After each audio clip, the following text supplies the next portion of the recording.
തെരഞ്ഞെടുപ്പ് കഴിഞ്ഞാൽ ജയിലിൽ കൊണ്ടുപോയി പണയം വെക്കുക.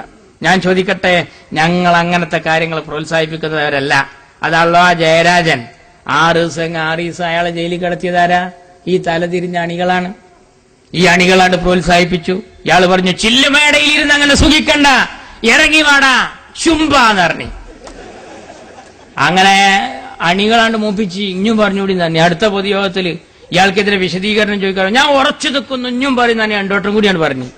കോടതി മെല്ലെ വിളിച്ചുകൊണ്ടേറ്റ് പറഞ്ഞു, ഇന്ത്യങ്ങൾ പറഞ്ഞെന്ന് ചോദിച്ചു. ബേജാറ് കൂടി. അങ്ങനെ മൂപ്പര് ഉള്ള സംസ്കൃത പണ്ഡിതന്മാരും മലയാള പണ്ഡിതന്മാരൊക്കെ കൂടുന്നുള്ള തഫ്സീറൊക്കെ മറിച്ച് വെച്ചിട്ട് ശുംഭന്റെ അർത്ഥം തിരഞ്ഞപ്പോ കാണുന്നത് പ്രകാശമുള്ളവൻ.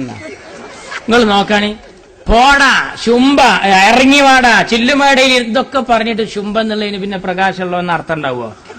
പണ്ട് അമ്മായി അമ്മയെ മൂത്തച്ചി വിളിച്ചു കാട്ടുകള്ളത്തി എന്നിട്ട് ചൂടുവെള്ളം ഒഴിച്ചു. അമ്മായി അമ്മയെ ഇളച്ചി, അനുജന്റെ ഭാര്യ ഇത് കേട്ടിക്കുന്നുണ്ട്. ആകെ പ്രശ്നമായി വീട്ടില്, മക്കൾ തമ്മിൽ പ്രശ്നമായി, മരുമക്കളെ ഈ പ്രശ്നം രൂക്ഷായി. മഹല്ല് കമ്മിറ്റി മസ്ലഹത്തിന് വെച്ചു. മഹല്ല് കമ്മിറ്റി ഇങ്ങനെ മസ്ലഹത്തിന് വന്നപ്പോ എന്താണ് വിളിച്ചത് എന്നുള്ള പരാതി. ഉമ്മാന്റെ മുഖത്തേക്ക്, അമ്മായി അമ്മയുടെ മുഖത്തേക്ക് ചൂടുവെള്ളം ഒഴിച്ച് പോരാത്തതിന് കാട്ടു കള്ളത്തീന്ന് വിളിച്ചു. ഇളച്ചിയാണെങ്കിൽ പേടിച്ചിട്ട് പറയണില്ല. മൂത്തച്ചിയുടെ മുഖത്തേക്കൊന്ന് നോക്കും, ഞാൻ അങ്ങനെ കേട്ടിട്ടുണ്ട്, അത് പറ്റൂല ജി പറയണം എന്നാണ് ആൾക്കാർ. ഓള് പറഞ്ഞു എന്ന് പറഞ്ഞ 2 അക്ഷരം ഉണ്ടായിരുന്നത് ഫുള്ള് അറിയില്ലായിരുന്നു. അപ്പൊ മൂത്തച്ചിയുടെ വാപ്പ പറയാണ്, ഈ വിളിച്ചോളെ വാപ്പ, എന്നാ കരളിന്റെ കഷ്ണം നെയ്ക്കാരെന്ന്.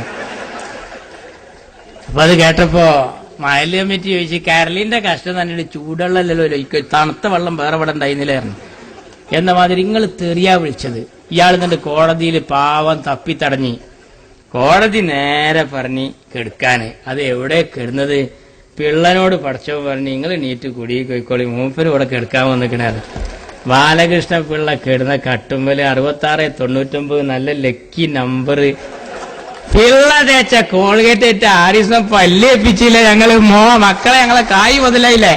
ഞങ്ങളെ നേതാക്കന്മാരൊക്കെ ജയിലിലടക്കാൻ വേണ്ടി എത്ര കാലായികളൊക്കെ നടക്കണറിയോ. 6 ദിവസം കിടന്നില്ലേ ആ സാധു. എന്നിട്ടെന്താ പിണറായി വിജയൻ പറഞ്ഞു, കോടതിക്ക് ഞങ്ങൾ മാർച്ച് നടത്തുകയാണ്.